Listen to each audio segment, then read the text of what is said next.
Dia salapan ini Nah, ya memang begitu. Iya, ada pun sholat khilaful aula, hukumnya khilaful aula. Khurujan min khilafi Malikin wa Abi Hanifah radhiyallahu anhuma. Keluar dari perbedaannya Imam Malik dan Imam Abu Hanifah radhiyallahu anhuma. Mudah-mudahan Allah meridhoinya. Dari hadis ini ulama juga masih berbeda pendapat.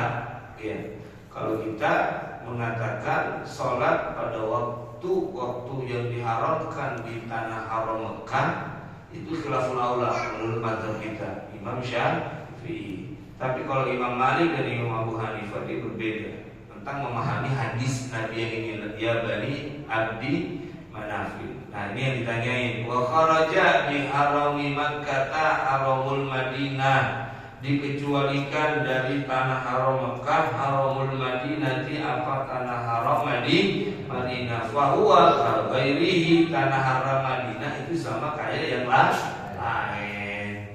Kalau di Madinah nggak boleh bisa asar, di subuh, agak boleh lah. Kita kok habis subuh, habis ini kadang sholat. Nah itu sholat apa? Sholat jenazah. Nah jenazah itu tadi yang saya bilang sebabnya sebab apa? Sebab mutaqaddim. Kalau sebab mutaqaddim itu boleh. Walaupun di Indonesia juga boleh. Misal ada orang meninggal mau disolatin habis asar, masa mau nungguin maghrib? Boleh. Kenapa? Karena sebabnya mutaqaddim. Begitu. Nah tadi begitu. Nah kalau di Madinah di sholat mayit, di sholat jenazah, udah jangan sholat apa-apa lagi, nggak boleh. Kalau habis subuh dan habis asar. Kenapa? Karena tanah haram Madinah sama dengan yang lainnya. Pengecualian itu hanya ada di tanah haram Mekah. Ingat, tanah haram Mekah bukan hanya Masjidil Haram yang dimaksud oleh ulama, tapi semuanya masih dalam perbatasan tanah haram Mekah. Batas barat, batas timur, batas selatan, atau batas utara. Nah yang pertama Pak, kemarin kan ada 5 yang diharamkan. Yang pertama adalah ahaduha inda tulu'i syamsi. Yang pertama ketika matahari terbit, ai ibtida'il tulu'iha, ketika terbitnya matahari, hatta tartafi'a, sehingga matahari naik, qadra rumhin, seukuran 1 tombak. Faidah irtafa'at, apabila matahari sudah naik ke rumhin seukuran tombak, sahhat as-salat mutlaqan, sah melakukan salat secara mutlak. Haram yang pertama, ngerjain salat saat matahari baru banget terbit. Sampai kapan waktu larangan itu, waktu keharaman itu?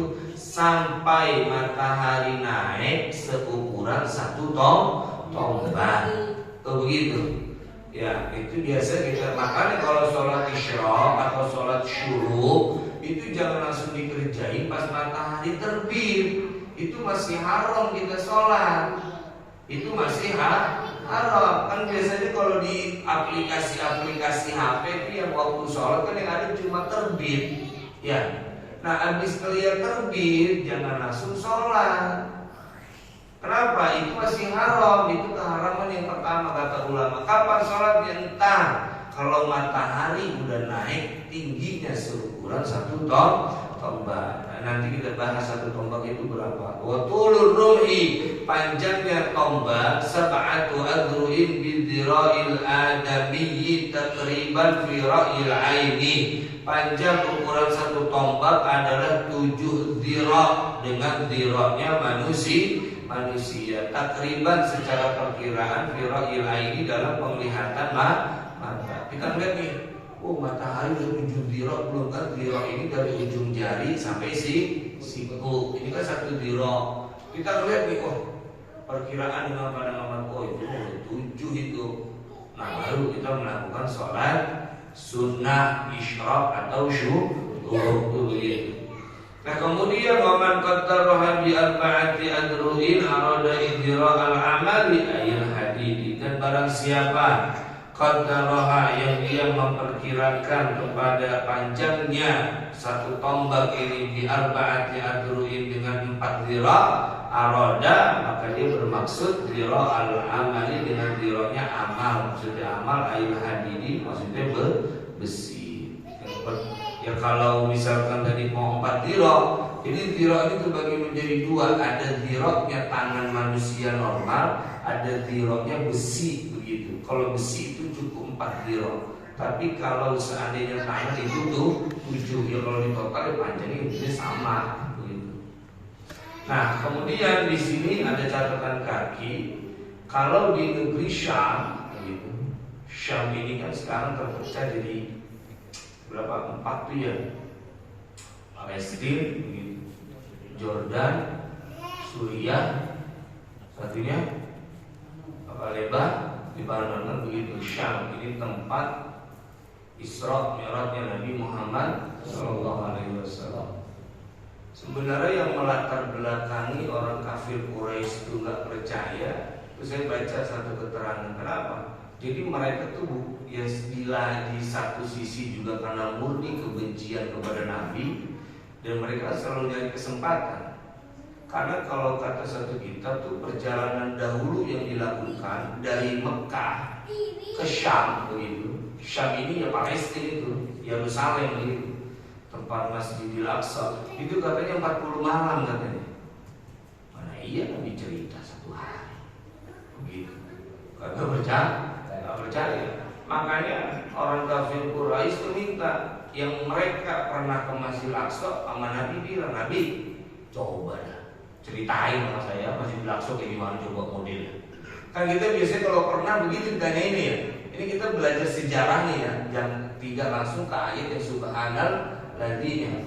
Kan biasanya semisal Bang Hotip pernah main ke Ancol gitu. Ya sok tahu coba Ancol kayak gimana lautnya. Kan bisa kalau orang kita begitu ya. Di Ancol ada apa aja coba. Kan gitu. Nah ini orang-orang kafir Quraisy tanya, "Cok, masa berjalan 40 hari Nabi?" Nabi ngomong sehari. Begitu orang kafir Quraisy. Coba ceritain sama saya. Masjidil Aqsa ada apa aja? Pintunya berapa, jendelanya berapa, ngadepnya kemana? Begitu pertanyaan dari orang-orang kafir Quraisy. Nabi saat itu tidak begitu ngehin. Maksudnya ngehin itu ngapal-ngapalin jumlah pintunya berapa, ini berapa. Karena kan Nabi ke Masjidil Aqsa itu beberapa kali Nabi sempat disuruh turun oleh malaikat Jibril untuk melakukan sholat. Pertama Nabi itu dari Mekah arah larinya ke Madinah. Kenapa demikian? Karena Nabi pertama kali suruh turun, Nabi turun di sini. Ketika turun, sama malaikat Jibril dibilang, Nabi tahu nggak ini apa? Ini Madinah. Ntar Nabi kemarin hijrah, begitu kata malaikat Jibril. Dari situ Nabi pindah ke Madian. Madian itu tempat kaburnya Nabi Musa ketika keluar dari Mesir. Ya kan Nabi Musa ketika mukul orang langsung mati dia. Ya tahu sejarah itu kan ya, yang mukul. Dari Madian, Nabi Musa pindah lagi ke Turisina, Nabi Muhammad pindah lagi ke Tursina. Jadi arah peta Isra itu begitu tuh. Dari Mekah larinya ke Madinah, Madinah ke Madian, Madian ke Mesir, Mesir ke Turisina.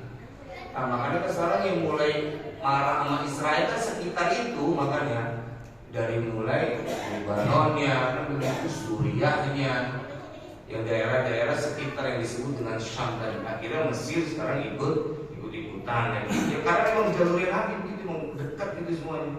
Dari Madinah, Madian Nabi ke Mesir, Turisina kan tempat yang Nabi Isa, tempat yang Nabi Musa berkalam dengan Allah Subhanahu wa Ta'ala. Dari situ baru Nabi ke Bethlehem namanya.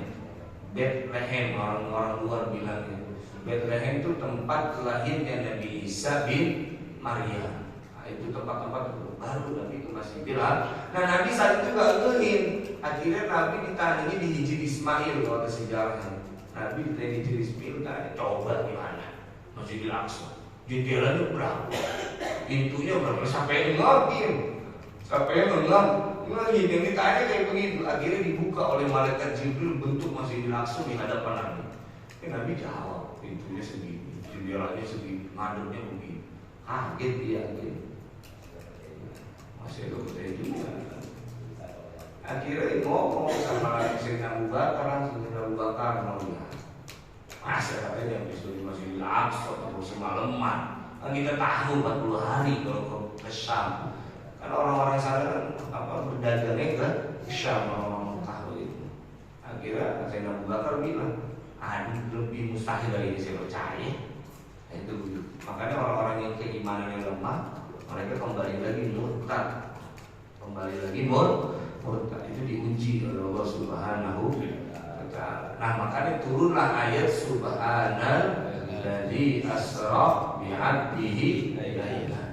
Kenapa kok ayat ini didahului semisal dengan kata tasbih subhana, tidak seperti ayat-ayat lain? Kan begitu. Kan perlu kita pelajari juga. Kenapa di ayat ini Allah mendahulukan dengan kata subhana, tidak ya ayyuhan nas begitu, atau ya ayyuhalladzina amanu, atau semisal apa seperti ayat-ayat yang lainnya. Kenapa kok yang di awal tasbih? Karena ingin menyebutkan kalau Allah munazzahun, kata ulama tafsir, Allah itu dibersihkan, disucikan dari segala macam kekurangan. Timbang pergiin doang kecil begitu, bahasa kita begitu gampangnya. Makanya didahulukan dengan kata subhana, maha suci Allah. Maksudnya Allah itu gak ada kurangnya, gak ada negatifnya, gak ada celah buruknya. Makanya Allah maha suci. Bahasa kitanya timbang dari Masjidil Haram doang maksudnya begitu. Seperti juga di ayat surah Yasin kan ada subhana itu. Subhanalladzi khalaqal azwaja kullaha mimma tumbitul ardu wa min anfusihim wa mimma la ya'lamun. Allah ingin membuktikan kuasanya. Allah tuh kalau pakai subhana, kata ulama tafsir, pengen membuktikan kekuasaannya sama orang. Subhanalladzi khalaqal azwaja kullaha. Maha suci Allah yang telah menciptakan semuanya berpasang-pasangan. Orang kalau nggak percaya, Allah udah membuktikan dengan subhana di awal. Masa ya? Semuanya berpasang-pasangan. Allah di depan udah menyebutkan subhana. Allah nggak ada cacatnya, Allah nggak ada kurangnya, Allah nggak ada buruknya. Makanya pakai subhanalladzi khalaqal azwaja kullaha, semuanya. Mimma tumbitul ardu, apapun yang tumbuh dari bumi. Wa min anfusihim, diri kalian juga punya pasang-pasangan. Sampai maksimal 4 kan gitu. Iya. Sampai maksimal. Iya. Wa mimma la ya'lamun, dan dari pasangan yang enggak kalian tahu. Allah berpasang-pasangan semuanya.